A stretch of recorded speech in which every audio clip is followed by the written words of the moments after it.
Its lowest rating for almost 2 years. Well, I'm joined now from Hayward in Greater Manchester by the Deputy Leader of UKIP. He's Paul Nuttall. A very good morning to you, Mr Nuttall. Morning. What do you make of this? I'll just put that straight to you. Is the steam coming out of the engine?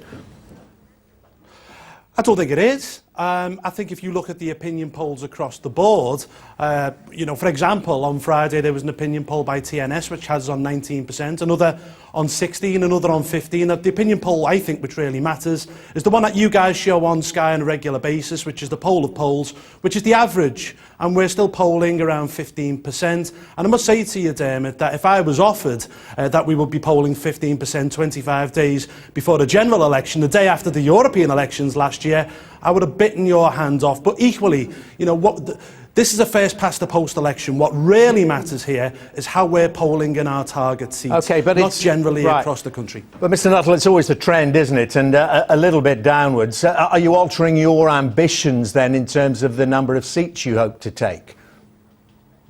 Well, actually, I think we're polling better now than we were in the last week of March. So since the Shaw campaign has kicked in, the UKIP poll rating has, I think, slightly steadily increased. We're not downsizing our target. We believe we're doing well in the constituencies where we're putting in resources. And my job within the party hasn't been sitting in an office in London. It's been going out around the country, speaking to branches, knocking on doors. And I'm telling you, in these target seats, people are coming over to UKIP, and we're quite confident we're going to get a fair few people elected to the House of Commons on May the 7th. But is it also ambition for the future? Are you hoping to plant flags on the way to the summit? Finish second in a lot of seats for another go later on?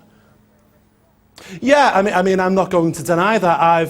I've been advocating something within the party called UKIP's 2020 vision now for a number of years, and I believe up here in the north of England, for example, we may take a couple of seats. Indeed, there may indeed be a couple of wild cards where I might be sitting on the show on Sky on election night and go, oh my God, I can't believe we've just won something like Southport. But equally, what we're trying to do is we're trying to ensure that we finish second place in around 100 seats here in the north of England, and then go on and do well in next year's local election and build towards 2020, because we believe if we get second places, if we make ourselves the opposition here, it puts us in the money seat for the next general election. But I mean, it's the oft-quoted charge, isn't it, from the Conservatives, that if UKIP does achieve that, and particularly in many of those Northern Labour seats, you will have been depriving the Conservatives of a chance perhaps of winning that seat and putting Ed Miliband in Downing Street.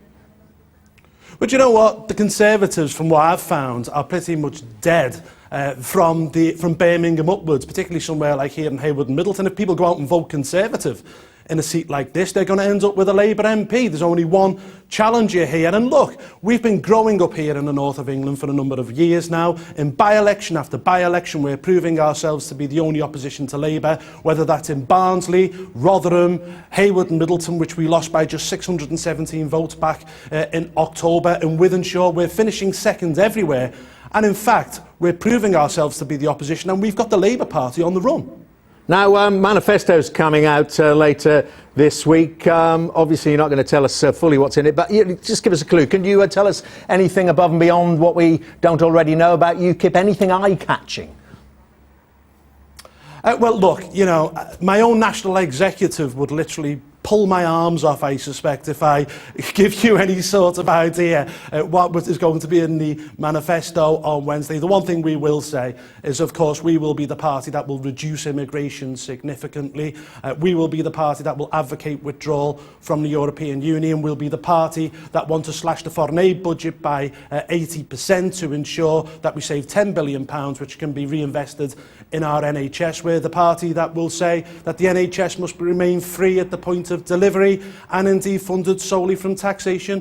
And of course, the party in terms of the economy that has proven where it will make £25 billion of savings, which can be reinvested into vital areas in our country.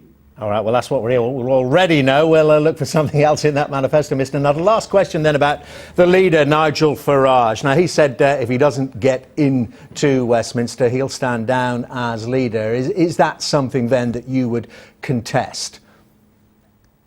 Oh, look, I don't think it's going to be an issue. I'll tell you why. I think Nigel Farage is going to win Thanet South. The polls are saying, OK, he may be 1 point behind. That was an opinion poll last week, which was leaked to a Sunday newspaper. But if you put the name of the candidate next to the party in Thanet South, it shows that UKIP has a big leap in support. I am thoroughly confident that Nigel will go on and win that seat in Thanet South, and therefore it will not be an issue, and he will lead us into the second half of this decade, into the local elections, into the Assembly elections, into the next European elections, and I sincerely hope into the next general election as well. But when he does go, I mean, when the ball comes loose from the scrum, to borrow Boris Johnson's phrase, would you be tempted to try to pick it up?